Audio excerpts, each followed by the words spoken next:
আল্লাহুম্মা হাওয়ালাইনা ওয়ালা আলাইনা আল্লাহুম্মা হাওয়ালাইনা ওয়ালা আলাইনা আল্লাহুম্মা হাওয়ালাইনা ওয়ালা আলাইনা। নবীজি সাল্লাল্লাহু আলাইহি ওয়াসাল্লাম যখন ঝড় বৃষ্টি তুফানের সম্ভাবনা দেখতেন তো এই দোয়া পড়তেন। এই দোয়ার বরকতে তো ঝড় বৃষ্টি আল্লাহ তাআলার কাছে নবীজি চাইতেন যে আল্লাহ এটা যেন আমাদের পক্ষে থাকে, আমাদের বিরুদ্ধে যেন না হয়, বিপক্ষে যেন না হয়। অর্থাৎ একই বৃষ্টি রহমত, আবার আল্লাহ তাআলা এই বৃষ্টির মাধ্যমেও আযাবও দিয়ে থাকে, আল্লাহ তাআলা শাস্তিও দিয়ে থাকে।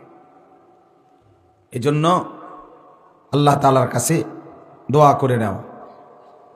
কোরআনুল কারীমের মধ্যে আছে পূর্ববর্তী এক নবীর উম্মত তাদের সীমাহীন নাফরমানির কুফরির কারণে ওই নবী ওনাদেরকে বারবার বলেছিলেন যে তোমরা আল্লাহর নাফরমানি ছেড়ে দাও, তোমাদের উপরে আসমান থেকে আযাব আসবে। কিন্তু তারা বারবার এটাকে ঠাট্টা করত, তিরস্কার করত, তুচ্ছ-তাচ্ছিল্য মনে করত। তো একবার ওই মহল্লায়, কোরআনের আছে, ওই মহল্লায় মানুষদের, ওই নবীর উম্মতের ওই মহল্লায় প্রচণ্ড গরম শুরু হয়েছে, তীব্র গরম। এই প্রচণ্ড গরম, ছোট বড় সবাই গরমে অতিষ্ঠ। ঠিক নির্দিষ্ট একটা সময়ে আল্লাহর হুকুমে ওই নবী ওই মহল্লা ছেড়ে দিছে, আর ওই নবীও মহল্লার থেকে সরে গেছে।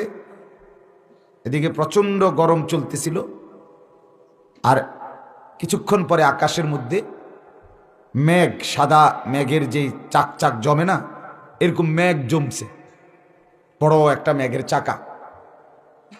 তো ওই মহল্লার ওই কওম, ওই নবীর উম্মত, তারা সবাই চিৎকার করে খুশিতে আনন্দিত হয়ে গেছে যে দেখো দেখো মেঘ জমছে, কিছুক্ষণের মধ্যেই বৃষ্টি হবে।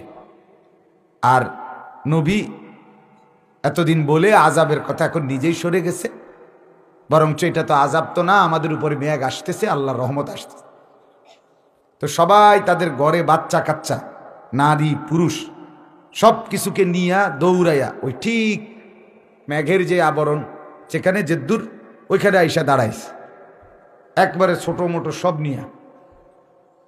সব যখন আইসা জমা হইছে, তখন ওই মেঘ থেকে পাথরের বৃষ্টি বর্ষণ হয়ে ওই কওমকে আল্লাহ ধ্বংস করে দিয়েছে। এই জন্য কোরআনুল কারীমের মধ্যে আছে ফালাম্মা রাআউহু আরিদাম মুস্তাকবিলা আওদিয়াতিহিম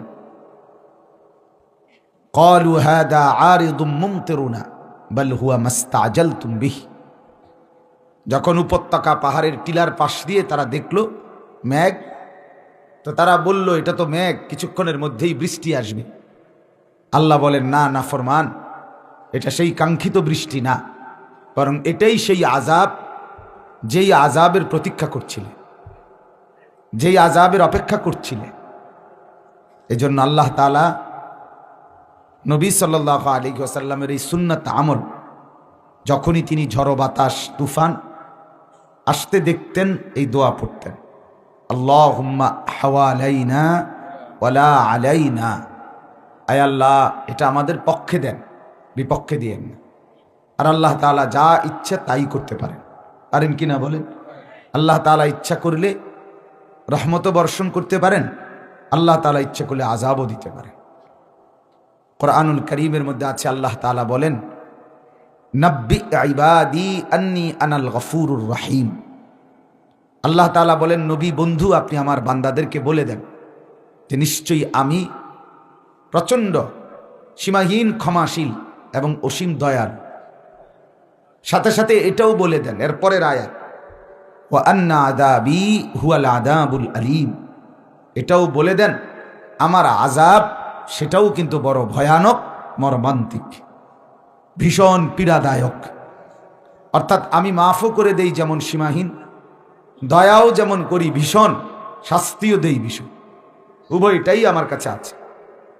এই কারণে আল্লাহ তাআলার দয়ার উপরে ভরসা করে নাফরমানি না করা, কারণ যিনি দয়া করবেন সেই আল্লাহই শাস্তি দিবেন, সেই আল্লাহ তাআলাই শাস্তি দিবেন। জান্নাত যিনি বানিয়েছেন তো জাহান্নামও তিনিই বানিয়েছেন। এজন্য কি নিশ্চয়তা আছে আমাকে মাফ করে দিবে? কি নিশ্চয়তা আছে আমাকে আযাব দিবে না? এজন্য আমরা প্রত্যেকেই আল্লাহ তাআলার আযাব এবং রহমত উভয়টাকেই খেয়াল করে জিন্দেগি চালানো উচিত।